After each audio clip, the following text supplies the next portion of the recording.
Rosa María, adelante. Muy bien, y vamos a nuestra invitada el día de hoy. Vamos a estar con la arquitecta Lucía Ledesma. Ella es candidata del Partido Popular Cristiano por Lima. Abel, ayúdame con el número, que no lo tengo a la mano. El número Número 3, 2. 2, 2. 2. No estoy Número segura 2. que sea 3 o 2. Muy bien, gracias por estar con nosotros. Arquitecta, vamos a empezar un poco por sus datos biográficos. Entiendo que además de estudiar arquitectura, usted tiene una larga carrera en el ámbito municipal. Más o menos casi todos sus trabajos han estado en el sector público, en varias municipalidades. ¿Qué puede llevar de esa experiencia municipal al Congreso de la República? Buenos días, Rosa María, ante todo, y buenos días a los seguidores. En mi experiencia es en los tres niveles de gobierno. No solamente he trabajado en la municipalidad, en gobierno regional, en el primer gobierno regional del Callao, y también he trabajado en el Ministerio de Vivienda. He sido directora y asesora del viceministro. Entonces, ya desde mi perspectiva en los tres niveles de gobierno en estos 25 años, hemos visto muchas normas que no pueden ser aplicables a la hora de atender en el caso de damnificados. Hay más de 500.000 familias que viven en zonas de riesgo, donde están los huaicos, donde hay deslizamientos. Hay la ley de reasentamientos. Hasta ahora, desde que se ha creado la ley de reasentamientos en el 2012, no se ha reasentado ninguna población.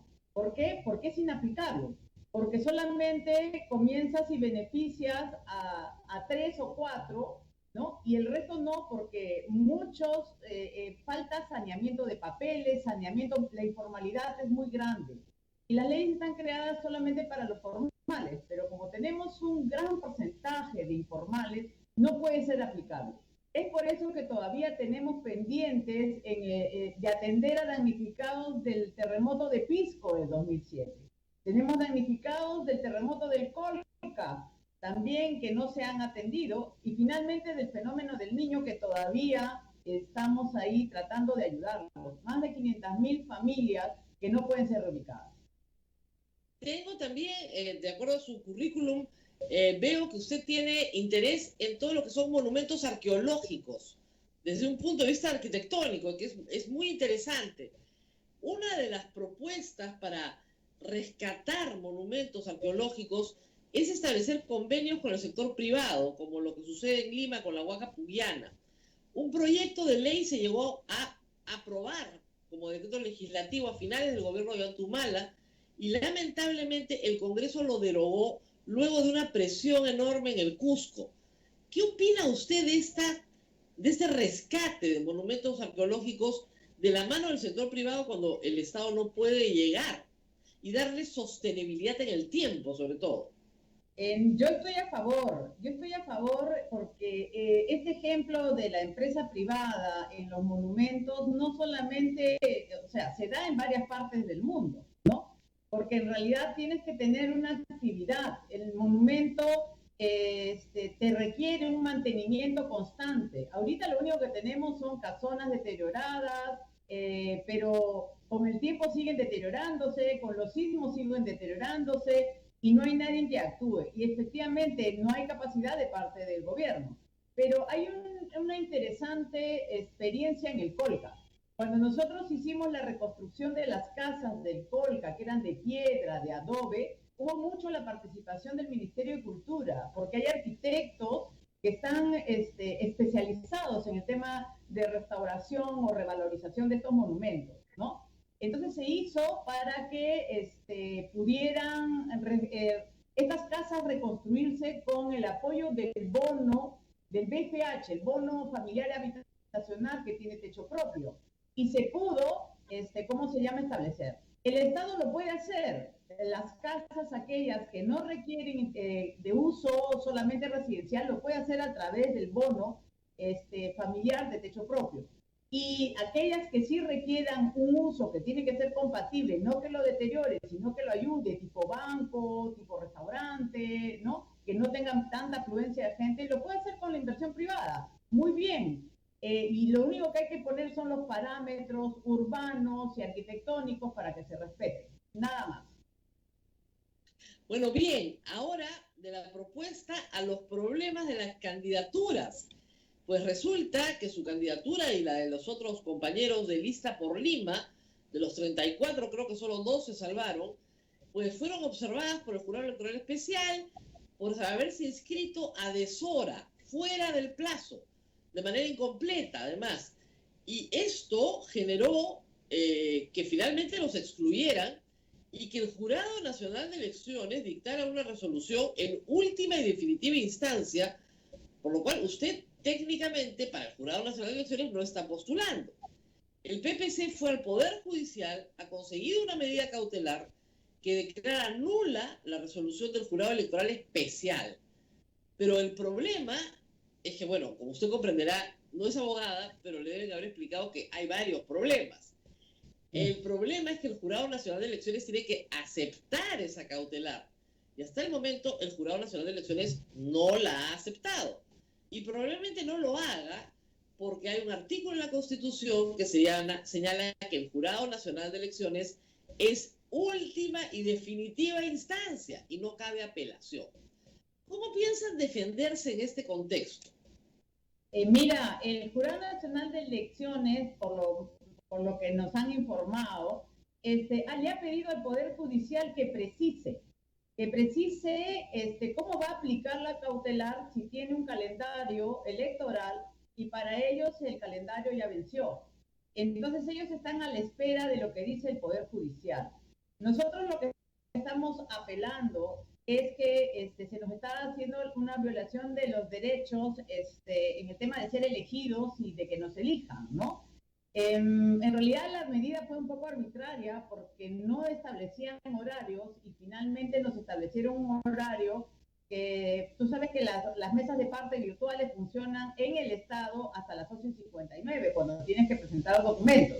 Y nuestro personero legal ha tomado eso como válido, pero lamentablemente el Jurado Nacional de Elecciones dijo que era hasta las 8 de la noche cuando no nos había comunicado antes. Estamos a la espera de lo que, diga el Poder Judicial, ¿no? El problema es el tiempo. Hasta el día viernes que viene tiene que pronunciarse y hasta ahora si no se pronuncia... Claro, candidata, pero ¿cuál es el tema de fondo? O sea, para que el público lo entienda. Ya. ¿Ustedes presentan la documentación a qué hora? Nosotros presentamos la documentación, la primera documentación a la hora que nos establece en la mañana. Fuimos observados porque faltaban algunos... Pero luego tuvieron que subsanar. Efectivamente, en el levantamiento de la subsanación, entre que comienzan a cargar en el sistema, no se carga todo. Y comienzan a cargarse, por eso que se admite a la 34, porque fue la primera que cargaron, ¿no? Y después comienzan a cargar al resto, y claro, con el sistema aparece que es fuera de la hora, ¿no? Porque aparece a partir de hasta las 9:41, es que se cargaron todos los 33 formatos que nos habían pedido, en nuestro caso... atender. Ahora, yo también postulo a la primera vicepresidencia en la plancha de Alberto Bengoechea, y en el caso mío y en el caso del segundo vicepresidente, esos documentos ya estaban y a nosotros ya nos inscribieron. Entonces pedíamos nosotros al Jurado Nacional de Elecciones, en el caso de los vices que van al Congreso, que tomen en cuenta que la información ya tienen, porque la Ley de Procedimientos Administrativos establece que si ya la tienes, no me la vuelvas a pedir, ¿no? Y no me lo vuelvas a observar. Pero ellos han dicho que no, que son procesos diferentes, a pesar de que es una misma entidad y un mismo ente el que los evalúa, ¿no? Entonces, todo lo que se está discutiendo en este caso es una cuestión de minutos. ¿A qué hora se termina de inscribir el PPC, la lista de Lima? Sí, 9:41 de la noche. 9:41 y tenían de plazo hasta las 9. Teníamos de plazo, no nos habían establecido a qué hora. Según ellos, era hasta las 8 de la noche. Ahora, entiendo que el jurado aceptó mover a las 12 de la noche. Posteriormente, pero no en nuestro caso, ¿no? Posteriormente, después de haber visto nuestro caso, ¿no? Nosotros fuimos, creo que uno de los primeros y por eso cuando apelamos no nos quisieron reconocer. Ahora, eso sí golpea, como usted dice, al PPC, ¿no? De todas maneras, Lima tiene una cantidad de votos, ¿no? Y el PPC siempre tiene la mayoría de votos en Lima, ¿no? Confiamos en las candidaturas del Congreso que van en las regiones. De los 160 solamente hay 130 inscritos, ¿no? Menos los de Lima Metropolitana y algunos que han excluido. Y es por eso que estamos dando fuerza al tema de provincia, ¿no? Pero Lima son 8 millones de votantes, o sea, quieras o no, el no tener lista congresal sí nos afecta bastante y nos pone en riesgo, ¿no? Ahora, ¿no revela, arquitecta, toda esta historia una cierta, ¿cómo le explico?, desorganización del partido? O sea, partido tan antiguo, igual le pasó al APRA, no es culpa de nadie, pero igual le pasó al APRA. Partido tan antiguo no puede con una inscripción, cuando partidos mucho más jóvenes no han tenido ningún problema. ¿Ya? ¿Por qué no se puede cumplir con un plazo? O sea, eso también es una, digamos, negligencia de quienes estuvieron a cargo de la inscripción. Mira, igualito nosotros hemos pedido internamente explicaciones en el caso, ¿no? Pero bueno, ahorita no llega el lugar, hay que esperar el tema de las elecciones para analizar realmente lo sucedido, pero efectivamente muchos nos preguntamos, ¿no? Pudimos escribirnos antes, pudimos escribirnos después, nos confiamos mucho en el tema de que el Jurado Nacional de Elecciones iba a respetar lo de las mesas de partes del Estado. Como no nos comunicaron, estuvimos confiados en que la hora iba a ser a las 11:59. Bueno, hay varios factores, Rosa María, habría que explicarnos realmente qué es lo que pasó. Claro, pero justamente en el análisis de esos factores, ustedes van a salir lamentablemente perdiendo, porque puede ser que el Jurado Nacional de Elecciones les diga no. O sea, ustedes pueden decirnos lo que quieran, pero nosotros ya resolvimos, las etapas son preclusivas y ustedes no están en este juego. Y eso puede pasar en la próxima semana. Efectivamente, y como yo te digo, pueden decirnos que teníamos la razón, pero nos pueden decir la próxima semana que teníamos la razón y estaríamos fuera del calendario, ¿no? Nosotros lo que pedimos es acelerar. Si nos dicen que no, que nos digan que no de una vez. No, que no nos den, como dice, la agonía lenta, sino que eso es el problema del Jurado Nacional de Elecciones. A última hora te quiere decir las cosas cuando te puede decir muy bien, para no estar en tanta expectativa, oye, ¿sabes qué? ¿Lo acato o no lo acato? ¿No? Ellos que parece el día el mismo 12. El día 12 de marzo queda todo cerrado, o sea que yo no creo que se demoren mucho más, pero me temo, señora Ledesma, que le digan no, porque el derecho a la participación política, que está en el artículo 38 31 de la Constitución, tiene límites, y uno de los límites es estar presente a la hora en la que hay que estar presentes, no 40 minutos después. Entonces, eso puede ser francamente un problema, con mucha pena para su candidatura en la del PPC, con mucha pena porque deberían estar en la contienda, pero les ha pasado lo mismo que al APRA. Exactamente el mismo problema, ¿no? En el caso del APRA retiraron las candidaturas porque no habían inscrito sino 2 listas a nivel nacional. Ustedes sí lograron inscribir todas las listas a nivel nacional, pero no la de Lima, donde están los mejores personeros, ¿no?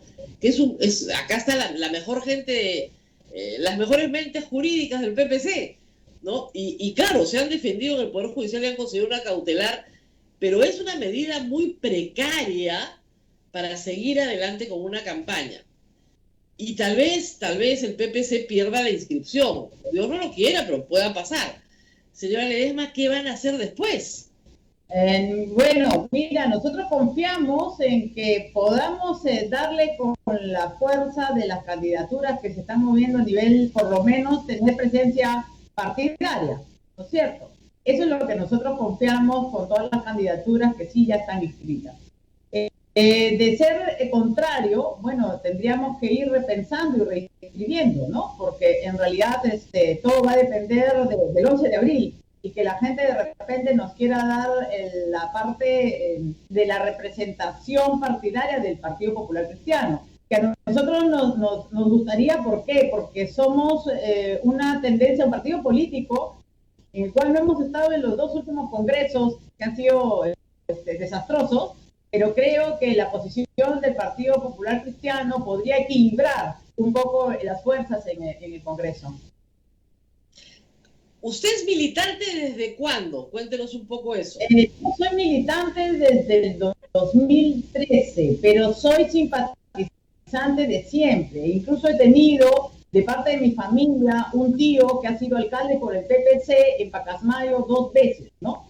Entonces siempre he visto la política y el acercamiento con el PPC desde que era adolescente, ¿no? Pero no me animaba a entrar a la política porque siempre estaba yo en los trabajos más bien de funcionaria, ¿no? Aportando desde ahí. Pero hay que poner los puntos en la agenda política, ¿no? Hay muchas cosas técnicas que se tienen que resolver, pero los políticos no lo quieren poner porque dicen que no da réditos. Y no es dar réditos, es cerrar brechas y es dar soluciones a la gente. Entonces, mi participación más que nada da a decir, oye, se pueden hacer muchas cosas, son decisiones políticas que van a beneficiar a muchos. Así que ya con conocimiento y causa, de tenerla en la misma administración pública, decir qué funciona y qué no funciona, para poder atender a la gente, ¿no? El PPC atraviesa lamentablemente una crisis como la atraviesan los grandes partidos de masas en el mundo. Más de 50 años de vida, pues hace que esto sea un momento crítico. Los han tenido antes también, no sería la primera vez. ¿Qué planes tienen para después del 11 de abril? Mira, en el caso de que no quedemos con alguna representación partidaria, sí tenemos que hacer la restricción y tenemos que pensar un poco, ¿no? El por qué no somos opción atractiva para la población, ¿no? ¿Qué es lo que está fallando para poder, darles una alternativa? Tenemos buenos cuadros, hay gente que tiene mucha experiencia.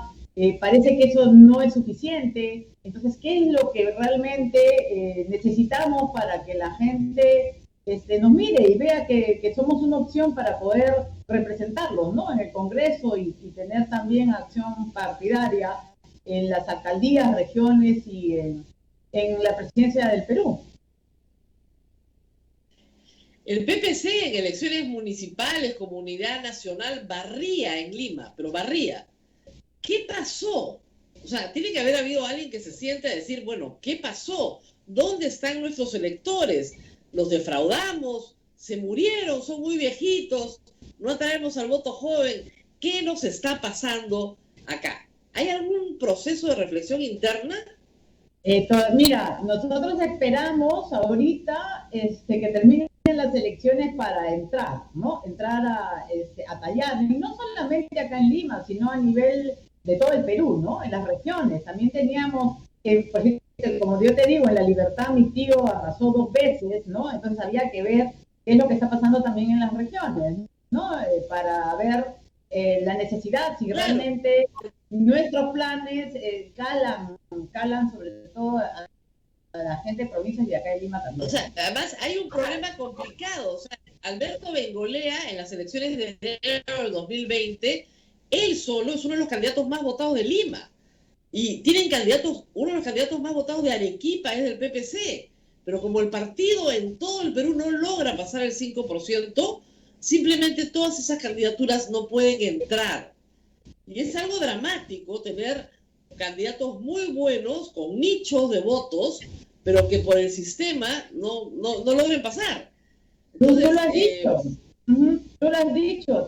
También es revisar un poco el sistema, ¿no? Porque el sistema tampoco no nos permite tener, ¿no? Las vallas son muy altas, las exigencias son muchas, está diseñada justo para que, o en la medida en que nosotros calzamos o no calzamos en el sistema de elecciones, ¿no? Ese es el problema, pero bueno, vamos a ver, Abel, preguntas del público para la candidata Lucía Ledesma, por favor. Ayúdame. Así es. Lo que pasa es que ya estuvo acá Alberto Bengolea y hay algunas cosas en el PPC de posiciones partidarias. Me queda claro que, por ejemplo, ustedes no consideran que hubo un golpe de Estado en el Perú, que lo que pasó estuvo mal porque fue inconveniente, pero no hubo un golpe de Estado en el Perú, por lo tanto, el señor Merino no merece sanción alguna. ¿Es así? ¿Es así la posición del partido, la posición del PPC? Lo que pasa es que en realidad nosotros lo que advertíamos y decíamos, que si bien es cierto, el presidente Vizcarra tenía algunos problemas aparentemente en procesos de investigación, no era el momento para poder hacer una vacancia, porque de todas maneras, igual quieras o no, nos está pasando la factura en estos momentos, ¿no? Los retrasos de las vacunas, el que habían cosas inconclusas, claro, que también hemos visto cosas que no debieron hacerse y las han hecho, ¿no? Incorrectamente. Pero el tema es que, ¿por qué hablamos del tema del presidente Merino? Porque el presidente Merino... Estoy perdiendo un poco la comunicación, Abel. Creo que la imagen se ha congelado. Sí, no, pero Ahora estamos escuchando a la seguimos. señora Ustedes Ledesma. escuchan bien. Sí, te estamos escuchando a la ¿Sí, me señora. escucha? Sí, perfecto. Ya. Entonces, el tema del presidente Merino es que él fue elegido por mayoría en el Congreso, ¿no? O sea, fue elegida la vacancia en el Congreso y él solamente cumplió con el papel que le correspondía, dada el tema de la Constitución, ¿no? Que sí realmente no tuvo manejo, sí creemos que no tuvo manejo, pero que lo eligieron, él en ese momento era el presidente, era miembro de la mesa, ¿no? Que debieron pensar bien antes de vacar, a ver cómo iba a ser el tema de la constitución de la mesa, si es que realmente iban a vacar al presidente y quién iba a asumir para poder dirigir, ¿no?, al país. Eso es lo que nosotros pensamos. Bien. Señora Ledesma, ¿qué opina de algunos candidatos que han salido últimamente y que se autoproclaman social Claro, lo que pasa es cristianos? que no he podido escuchar bien la respuesta. Rosa María, hoy día el internet está bastante mal. Es que las clases ya iniciaron, así que en Sí, todos los hogares todo el mundo está usando el internet. sí. Los problemas de la interconectividad. Abel, yo sí te estoy viendo a ti, pero tengo la imagen congelada. Ya. Ahora sí creo que estamos tres. Abel, preguntas del público, por Sí, favor. le preguntaba a la señora Ledesma, Rosa María, que qué opinaba sobre aquellos candidatos que han aparecido que se autoproclaman sociales cristianos, ¿no? Ahí tenemos dos, por lo menos, que lo han dicho públicamente. Sí, López Aliaga es uno de ellos, pero a ver, el tema del social cristiano va por las tendencias en que nosotros tenemos de la doctrina dadas por encíclicas papales, ¿no? Y que prácticamente no es el tema por religión, sino es el tema de una política solidaria, de una política de igualdad de oportunidades y una política de la distribución de la riqueza, ¿no? En igual proporción para todos. Entonces, nosotros pensamos, ellos se proclaman, pero habría que ver si en el caso de Solidaridad, pues no ha sido muy social cristiano, ahora se llama Renovación Nacional, pero en realidad en sus inicios no han sido, y los que realmente lo conforman son los mismos de Solidaridad. Y ellos han tenido también gestiones, pero en estas gestiones no hemos visto ese comportamiento social cristiano, ¿no? Por eso que nosotros nos preocupa que se denominen social cristianos cuando en sus prácticas no hemos visto realmente que han sido social cristianos. Ujú. En el hipotético caso de que las encuestas salen la próxima semana, este fin de semana, ¿han pensado quizá declinar, apoyar a algún candidato? Mira, declinar no, porque en realidad pensamos nosotros que tenemos que darle la lucha siempre hasta el final, ¿no? Sea cual fuera los resultados. Pasada la primera vuelta, tendríamos que ver quiénes son los que quedan en la segunda vuelta para poder hacer y tomar, como todos los peruanos, una decisión en cuál sería el apoyo hacia qué candidato, ¿no? Pero tiene que ser aquel candidato que más o menos esté dentro de las tendencias que tiene el PPC, o sea, cristianas, que vean el tema de poder seguir con la economía social del mercado, porque quieras o no, es una, digamos, un modelo económico que muchos critican, pero desde que se dio en el año 79 y sobre todo que fue propuesta por el Partido Popular Cristiano, hay cifras en que te dicen que hemos bajado de la pobreza desde que se dio en el año 79 hasta la fecha en el Perú del 57% al 21%. ¿Que hay mucho por trabajar? Sí. ¿Que hay empresas que han sido abusivas? Sí. ¿Que hay funcionarios que también han abusado y han visto el tema de corrupción? Sí. Pero con el tema de las personas y las malas empresas no quiere decir que el modelo no funcione. El modelo funciona. Tiene que haber un poco más de control del Estado y tiene que haber un poco más de control de los funcionarios. Tiene que cruzarse mucho la información para que aquellos que estén en licitaciones no hayan sido miembros de ninguna empresa ni tampoco tengan parientes que realmente favorezcan al tema de la empresa, ¿no? Entonces hay que modificar un poco todo el tema de cuál sería el perfil de los funcionarios, aquellos que van a tomar decisiones o forman parte de las comisiones de licitaciones, en que realmente no deben tener antecedentes, pero tampoco deben estar en ninguna empresa o haber sido accionistas, ¿no? Para poder estar ahí y no tener pues una parcialidad a la hora de evaluar los concursos. Muy bien, a ver, ahora sí. A ver, ha mejorado notablemente mi señal. internet. Sí. Notablemente, un milagro. No, lo que pasa es que para poder transmitir un tip para todos, tengo 2 operadores, para que se hagan una idea, porque ya a estas alturas hay que tener uno de emergencia.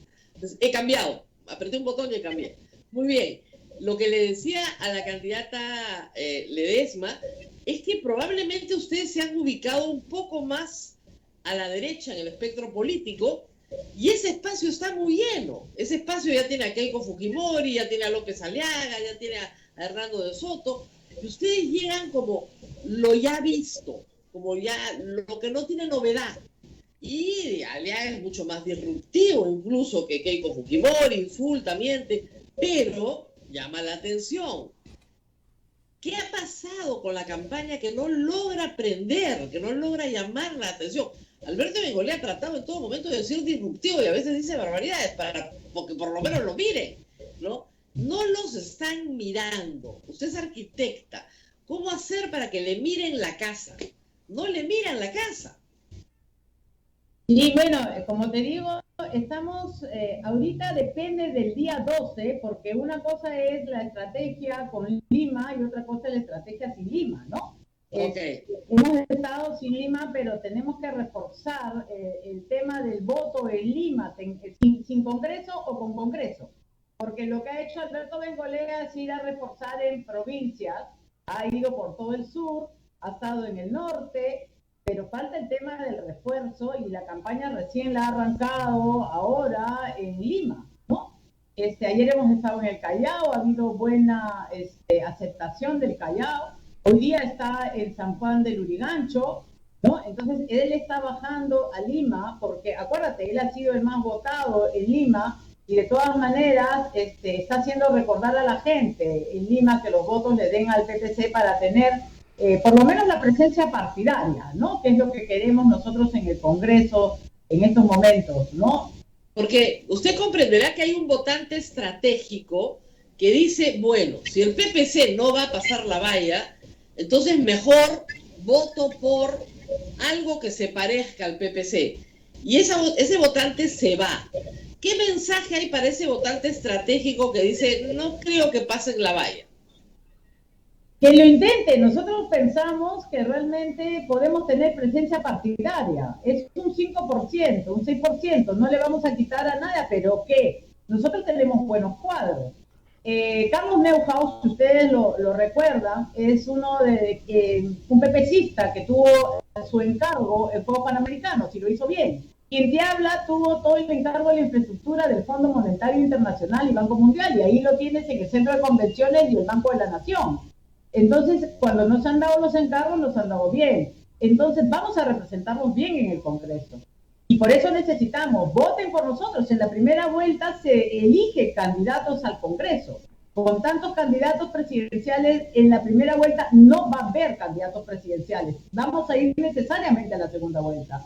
Y por eso les pedimos que en esta primera vuelta, que hay Congreso, miren a los congresistas del PPC y nos den esa oportunidad para estar dentro del Congreso y tener la representación de ustedes que necesitan para equilibrar todas las fuerzas políticas que hay actualmente en el Perú. Muy bien, a ver, ¿alguna pregunta más del público? Bien, Vamos a cederle el paso al público. sí, siempre el público recuerda, y no sé cuál será la opinión de la señora Ledesma, siempre recuerda la unión que hubo entre el PPC y el APRA.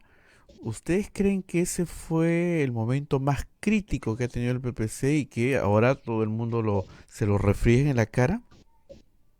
Mira, lo que pasa es que el PPC históricamente siempre ha tratado de hacer alianzas, ¿no? No es la primera vez. Acuérdense que en el año 79, bueno, me estoy yendo muy lejos, ¿no? Pero me estoy yendo, allá también hubo un tema de apoyo y alianza con el tema del APRA, para que puedan haber la Asamblea Constituyente y la nueva Constitución en aquel entonces. Dadas las historias en que también hemos estado unidos con Acción Popular en algún momento, con Solidaridad también en algún momento, la idea era, ¿sabes qué? Unir esfuerzos para hacer menos, ¿no? Aparentemente la población no lo tomó bien, ¿no? Porque no es el que nosotros no quisiéramos realmente hacer alianzas. Nosotros queremos hacer alianzas y, como te digo, con aquellos que más o menos vayan a la tendencia, ¿no? Y el apoyo del modelo económico que promulgamos nosotros, que es la economía social del Estado, del mercado, perdón. Entonces hubo esa propuesta de la alianza con el APRA, ¿no? Que aparentemente, bueno, no nos fue muy bien porque la población no lo tomó a bien, ¿no? Entonces, bueno, pero así es el tema de la política, ¿no? Vamos viendo qué es lo que podemos hacer, y como te digo, después del 11 de abril nosotros entramos de todas maneras a una evaluación. ¿Qué es lo que realmente tenemos que reforzar para que seamos opción por la población? Mire, yo siempre he conversado esto con Marisol Perestello. El PPC en los 70s, en los 80s, en los difíciles años 80s, tenían la defensa de los derechos humanos, de los derechos fundamentales, como un eje de su vida política y partidaria. No lo tenía la izquierda, lo tenía el PPC, porque tenía una propuesta en lo político de democracia liberal y de Estado de Derecho. Eso se perdió. Y eso es una pena, porque esa bandera, que era la bandera de los derechos humanos del PPC, se la llevaron otros partidos. Hoy la propuesta de derechos humanos del Partido Morado o la de Juntos por el Perú, es mucho más de avanzada que el PPC, cuando en los 80s los que estaban por delante siempre eran los del PPC. ¿Qué pasó ahí? ¿Cuándo arrearon las banderas? Mira, yo considero, es una opinión personal mía, ¿en qué momento? Acuérdate que hemos tenido muy buenos cuadros, estamos en cambio generacional, de repente en este cambio generacional todavía nos falta fuerza para poder luchar por lo que inicialmente nuestros fundadores y todos nuestros congresistas y representantes del PPC han sido. Siempre hemos tenido el tema del derecho, de los derechos humanos. De repente en aquel entonces había participación de más candidatos abogados, ¿no? Ahora tenemos una diversidad de candidatos que no necesariamente son abogados, estamos en todas las tendencias. Y hemos priorizado más el tema de la gestión pública y capacidad de gestión en estos momentos, ¿no? Que vemos que pero, es por ejemplo, pero para que tenga una idea de lo de avanzada que eran, sí. En 1978, cuando se discute la constituyente, la Constitución del 79, el PPC propone que la unión de hecho, es decir, que el concubinato tenga los mismos derechos que el matrimonio, que haya sociedades gananciales. Fue de avanzada para América Latina. O sea, eso no era concebible en América Latina y el Perú fue de los primeros. Darle el voto a la gente a los 18 años, bajar la edad de votación, fueron innovaciones realmente importantes. Visionarias. Exactamente, visionarias. O sea, unión de hecho tiene Chile creo que hace 5 años. Nosotros la tenemos desde el año 79. Entonces, Cuando se habla, por ejemplo, de matrimonio de personas del mismo sexo, la gente del PPC se me desmaya. Cuando ustedes propusieron cosas muy avanzadas en su momento. ¿Es un problema generacional, cree? Usted es joven, o sea que me imagino que usted al matrimonio de personas del mismo sexo no se opone, ¿no? ¿O sí? ¿O también se opone? Mira, yo pertenezco a un partido que tiene una doctrina, ¿ya? Y por lo tanto, tenemos que reconocer a todos.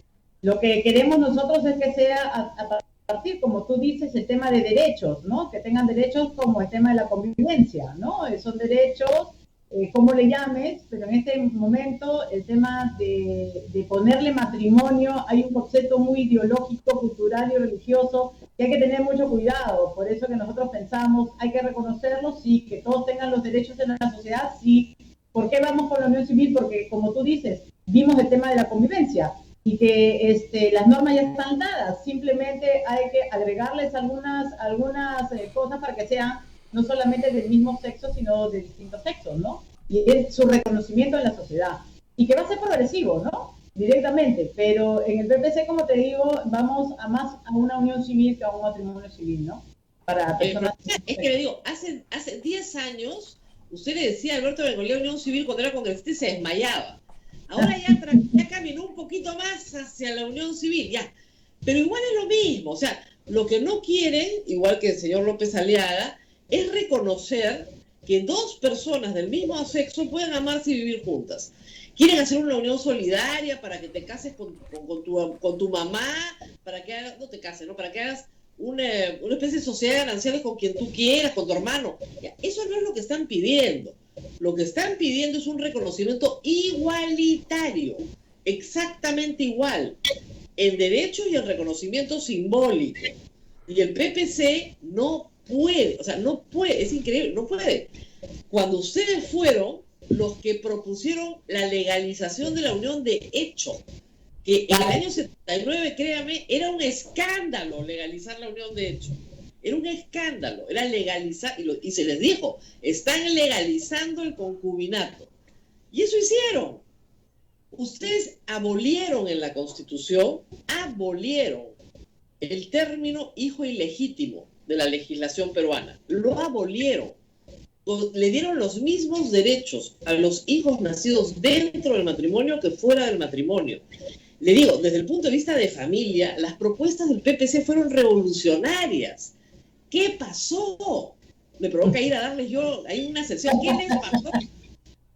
Sí, Rosa María, como te digo, nosotros tratamos de todas maneras de respetar todo el tema de la doctrina y de respetar estas iniciativas de nuestros fundadores y de nuestros congresistas, no solamente de aquel entonces, ¿no? Alza Grundi, y tenemos a Luis Bedoya Reyes todavía vivo, que de vez en cuando nos jala las orejas, ¿no? Y que son temas visionarios. Y como tú dices, necesitamos de todas maneras, después de estas elecciones, sentarnos a ver qué es lo que pasó. ¿Por qué la población piensa que no somos una opción? ¿O por qué perdimos, de acuerdo a tu perspectiva, esa innovación adelantada, ¿no? En todos los temas de derechos humanos y en todos los temas que ahora la población está reclamando. Es una reflexión que tenemos que hacerla el 12 de abril, pero nosotros lo que queremos es, como te digo, el tema partidario. Somos un partido que ha tenido una trascendencia congresal también importante, con aportes importantes, y queremos que en esta primera vuelta nos den esa oportunidad. Muy bien, a ver, ¿alguna pregunta más del público? Sí, de llegar al el PPC, al gobierno, tanto en el Congreso o en el Ejecutivo, ¿alguna propuesta concreta para hacer en el tema de salud? Porque llegaría en plena pandemia. Sí, mira, lo que nosotros hemos dicho que las vacunas, igual como te dicen todos, tienen que ser puestas en este año a toda la población. Si no, no podemos hacer reactivación económica. Lo interesante es que sí, nosotros apostamos por la participación de la empresa privada y hay mecanismos que actualmente el Estado tiene del canje de impuestos. Lo veo yo como arquitecta en obras por impuestos. Hay muchos impuestos que se pagan por obra. ¿Por qué no se podrían pagar por vacunas? Es una de las propuestas que nosotros estamos haciendo. Simplemente, ¿sabes qué? Todo ese mecanismo que ya existe con el Ministerio de Economía y Finanzas y la SUNAT, se puede ampliar para poder tener vacunas mucho más rápidas y gratuitas para todo el tema de la población, con el canje de impuestos. Se da ya. Entonces nosotros queremos que se dé con la participación de la empresa privada. Y también ver los mecanismos que puede tener la empresa privada para adquirir las vacunas, para poder ponerlas a su propia población, a sus propios trabajadores y sus familias. Lo que nosotros queremos es que toda la población esté vacunada. El Estado tiene una capacidad limitada. Hay que tener la experiencia de la logística que tiene el privado. Pero son las alianzas. No quiere decir que el Estado se desentienda. Quiere decir que el Estado pide apoyo a la empresa privada con los mecanismos que ella tiene y los mecanismos que se dan en otros países también, pero con el control del Estado, del Ministerio de Salud como ente rector de la salud, ¿no? Ujú. Una pregunta ya personal acá, dice, ¿usted es pariente del señor Genaro Ledesma? Soy pariente en tercer grado. Todos los Ledesmas están en el norte. Ellos vienen de la parte de Cajabamba, mi mamá también, Martínez es de Cajabamba, pero ustedes saben, ahí la familia pues ha dado vueltas entre Cajamarca, La Libertad, tenemos parientes, ¿no? Es una rama de los Ledesmas y no somos muchos, pero sí, no soy directamente, sino en tercer grado, pariente de ¿Dónde, Magdalena Ledesma, por consiguiente. Claro. ¿Dónde están las figuras icónicas del PPC? No salen a hablar a favor del partido, nos están preguntando, ¿no? ¿Dónde está la señora Marisol Perestello, la señora Lourdes Flores? No se les ve. Hay una estrategia de campaña que la lidera Alberto Bengolea. Ellos están en la parte de soporte, en el plan de gobierno, lo lidera Marisol Perestello. Y en la parte de estrategia, si lo que es la defensa legal, está la doctora Lourdes Flores Nano. No es que no estén, pero como se quería ver figuras nuevas en este proceso electoral, entonces estamos con las figuras nuevas, así como quien te habla, ¿no? En esta parte partidaria. Hemos sido preparados, sí. Como te digo, yo estoy en el Partido Popular Cristiano desde 2013, ya activa, pero siempre he sido simpatizante, y así hay muchos jóvenes que también han sido preparados para poder participar en estas elecciones. Bien, así es Rosa María. Creo que les ha faltado presentar esta novedad. O sea, somos los nuevos, es el nuevo PPC. Sí, de repente sí, mira, porque si tú te das cuenta, quien te habla ha sido vicedecana y decana del Colegio de Arquitectos de Perú, y el segundo vicepresidente es decano del Colegio de Odontólogos a nivel nacional y ha sido presidente del consejo de todos los decanos. Entonces, finalmente nosotros representamos a los gremios. Nosotros representamos, como siempre decimos, a la clase trabajadora. De repente nos ha faltado un poco ahorita, todavía estamos a tiempo de difundir, que nosotros no los representamos al pueblo, a todo aquel que trabaja independientemente, a todo aquel que hace su ejercicio profesional y le cuesta el día a día, a todos los emprendedores. Y sabemos, pues, cómo es. Entonces, nosotros, por eso que queríamos mostrarles a ustedes, conocemos los problemas igual que ustedes y queremos dar una solución y somos parte de todos los trabajadores, ¿no? Muy bien, Abel, agradeciendo a la señora Lucía Ledesma, candidata número 2 del PPC, pero también candidata a la vicepresidencia del Perú, y esperando que superen estos problemas en el jurado. Lo veo difícil, pero espero que lo superen, porque lo que tiene que prevalecer es el derecho a la participación política. Eso es lo más importante.